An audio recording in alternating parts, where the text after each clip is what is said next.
வணக்கம். பரபரப்பு மீடியா செய்திகளுக்காக நான் நிரோஷன். இஸ்ரேலின் டெல் அவீவ் நகரின் மீது ஈரானிய ஆதரவு ஹவுதி இயக்கம் ஆளற்ற விமான தாக்குதல் நடத்தியதற்கு பதிலடி கொடுக்கும் விதத்தில் ஏமனில் உள்ள ஹவுதி கட்டுப்பாட்டில் உள்ள பகுதிகளில் பெரிய அளவிலான தாக்குதல்களை நடத்தியது இஸ்ரேலிய விமானப்படை. அந்த தாக்குதல்கள் பற்றிய தகவல் வெளியிட்ட இஸ்ரேலிய பாதுகாப்பு படை IDF ஹவுதிகளின் இராணுவ இலக்குகள் மற்றும் பிற இலக்குகள் மீது தாக்குதல்கள் நடத்தப்பட்டன என்று குறிப்பிட்டது. பிற இலக்குகள் என்று IDF குறிப்பிட்டதில் ஏமனில் ஹொடைடா நகரில் உள்ள எண்ணெய் சுத்திகரிப்பு மையங்களை குறிவைத்து இஸ்ரேலிய விமானங்கள் நடத்திய தாக்குதல்களும் அடங்குகின்றன. இந்த இலக்கு, அதாவது ஒரு எண்ணெய் சுத்திகரிப்பு மையம், ஏன் தாக்கப்பட்டது? இதற்கு ஏதாவது இராணுவ காரணம் உள்ளதா? ஆம், உள்ளது. இஸ்ரேலுக்கும் ஏமனுக்கும் இடையிலான சிக்கலான மோதலில் ஒரு தந்திரோபாய இராணுவ தாக்குதலை விட ஏமனில் உள்ள மூலோபாய எண்ணெய் சுத்திகரிப்பு ஆலை மீது நடத்தப்பட்ட தாக்குதலுக்கு முக்கியத்துவம் அதிகம். இந்த தாக்குதல் ஈரானுக்கு ஒரு தெளிவான செய்தியை அனுப்புகிறது. மத்திய கிழக்கின் எண்ணெய் வளங்கள் ஆற்றின் உயிர் நாடியை இஸ்ரேலால் சீர்குலைக்க முடியும்.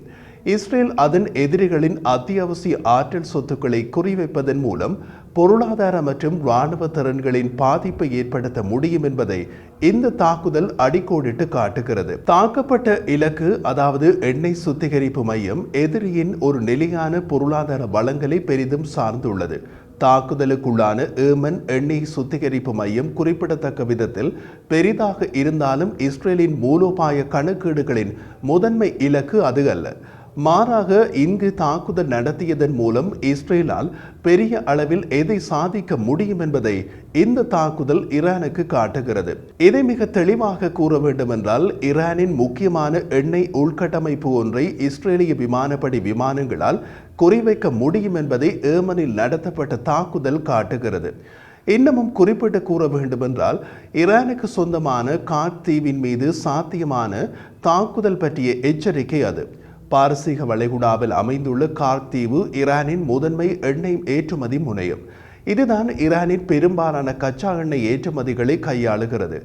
இந்த எண்ணெய் ஏற்றுமதி முனையம் வெறும் பொருளாதார சொத்து மட்டுமல்ல, ஈரானின் புவிசார் அரசியல் செல்வாக்கு மற்றும் பிராந்திய நடவடிக்கைகளுக்காக ஈரானிய ஆதரவு இயக்கங்களுக்கு நிதியளிக்கும் திறனின் ஒரு முக்கியமான முனை.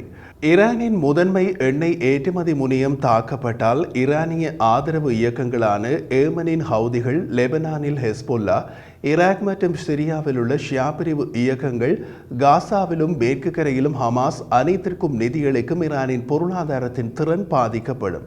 ஏமனில் இதே போன்ற இலக்குகளை தாக்கும் திறனை வெளிப்படுத்துவதன் மூலம் கார்க் தீவு மற்றும் பிற முக்கிய உள்கட்டமைப்புகள் அடுத்ததாக இருக்கக்கூடும் என்று இஸ்ரேல் ஈரானை எச்சரிக்கிறது.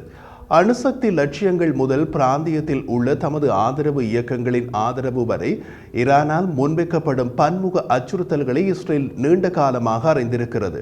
முக்கியமான ஏமன் எண்ணெய் உள்கட்டமைப்பை குறிவைப்பதன் மூலம் இஸ்ரேல் வழக்கத்துக்கு மாறான மற்றும் சமச்சீரற்ற போரில் ஈடுபட தமது விருப்பத்தை வெளிப்படுத்துகிறது. வழக்கத்துக்கு மாறான மற்றும் சமச்சீர் போர் ஈரானின் விநியோக சங்கிலிகள் மற்றும் பொருளாதார வளங்களை சீர்குலைக்க முடியும். அத்துடன் இந்த தாக்குதல் இஸ்ரேலின் செயல்பாட்டு வரம்பு மற்றும் உளவுத்துறை திறன்களை ஈரானுக்கு தெளிவாக காட்டுகிறது. இஸ்ரேலுக்கு ஏமன் ஒரு அண்டை நாடு அல்ல. அண்டை நாடு அல்லாத மற்றும் தொலைதூரத்தில் உள்ள ஒரு நாட்டின் மீதான பெரிய அளவிலான விமான தாக்குதலுக்கான தயார்படுத்தல்கள் மற்றும் தளவாடங்கள் சிக்கலானவை. அவற்றை செய்வதற்கான ஏற்பாடுகளை முடிக்க பெரிய அளவிலான கால அவகாசம் தேவை. தொலைதூரம் என்பதால் 10க்கும் மேற்பட்ட விமானங்களுக்கு வானில் வைத்து எரிபொருள் நிரப்பும் ஏற்பாடுகள் தேவை. பாதுகாப்பான வான்பாதைகள் தேவை. தாக்க வேண்டிய இலக்கு மீதான நிகழ்கால உளவு தகவல்கள் தேவை. இப்படி பல தேவைகள் உள்ளன. ஆனால் ஹவுதி ஆளற்ற விமானம் இஸ்ரேலின் டெல் அவீவ் நகரின் மீது தாக்குதல் நடத்தி 24 மணி நேரத்திற்குள் இஸ்ரேலிய விமானப்படையின் விமானங்கள் ஏமனுக்குள் பெரிய அளவிலான தாக்குதல்களை நடத்திவிட்டு பத்திரமாக இஸ்ரேல் திரும்பின. இந்த நடவடிக்கையை வெற்றிகரமாக செயற்படுத்தியதன் மூலம் இஸ்ரேல் பிராந்தியம் முழுவதும் தாக்குதல் நடத்தும் திறனை காட்டுகிறது. அதன் மூலோபாய தோரணையை பலப்படுத்துகிறது.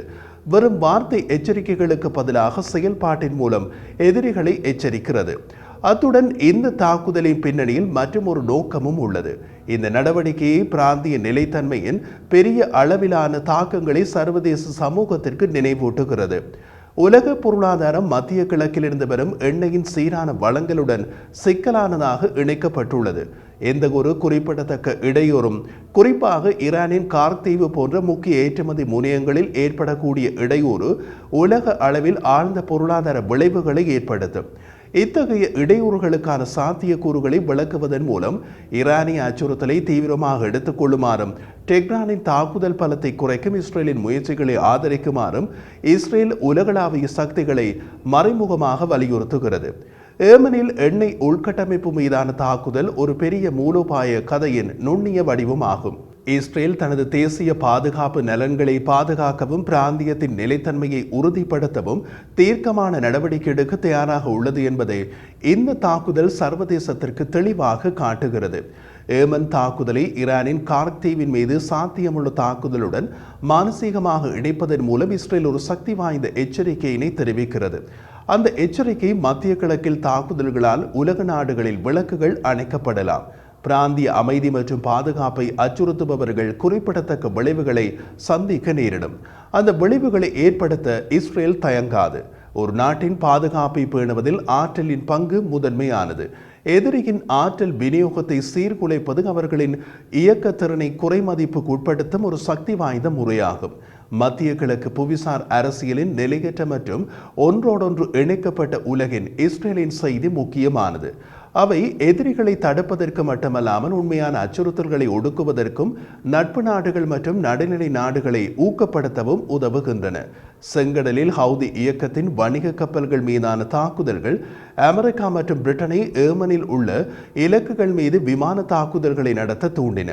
காரணம், வணிக கப்பல்கள் மீதான ஹவுதிகளின் தாக்குதல்கள் உலக அளவில் பொருளாதார தாக்கங்களை ஏற்படுத்தலாம் என்று அமெரிக்கா மற்றும் பிரிட்டன் தாமாகவே முன்வந்து ஏமனில் ஹவுதி இலக்குகளை தாக்கின. இப்போது இஸ்ரேலுக்குள் ஹவுதி தாக்குதல்கள் நடந்தால் உலக அளவில் அதே பொருளாதார தாக்கங்கள் ஏற்படலாம் என்று கோடிட்டு காட்டியுள்ளது இஸ்ரேல். அதன் மூலம் ஹவுதிகளின் தாக்குதல் திறனை அழியுங்கள் என்று உலக நாடுகளுக்கு சிக்னல் கொடுக்கப்பட்டுள்ளது. ஏமனில் அமெரிக்கா மற்றும் பிரிட்டன் தாக்குதல் நடத்திய போது ஹவுதி இயக்கத்தின் இராணுவ இலக்குகளை மட்டுமே தாக்கின. இஸ்ரேல் தாக்குதல் நடத்திய போது ஹவுதி இயக்கத்தின் இராணுவ இலக்குகளை தாக்கியதுடன் நின்றுவிடாமல் ஏமனில் எண்ணெய் உள்கட்டமைப்பு மீதும் தாக்குதல் நடத்தியதன் பின்னணி இதுதான். இது கூறியுள்ள செய்தி, இஸ்ரேலுக்குள் அடுத்த ஹவுதி தாக்குதல் நடந்தால் இஸ்ரேலிய விமானங்கள் ஈரானின் எண்ணெய் உள்கட்டமைப்பை நோக்கி பறக்க தொடங்கிவிடும். அப்போதும் உலக அளவில் அதே பொருளாதார தாக்கங்கள் ஏற்படும். என்ன செய்ய போகிறீர்கள் நட்பு நாடுகளே?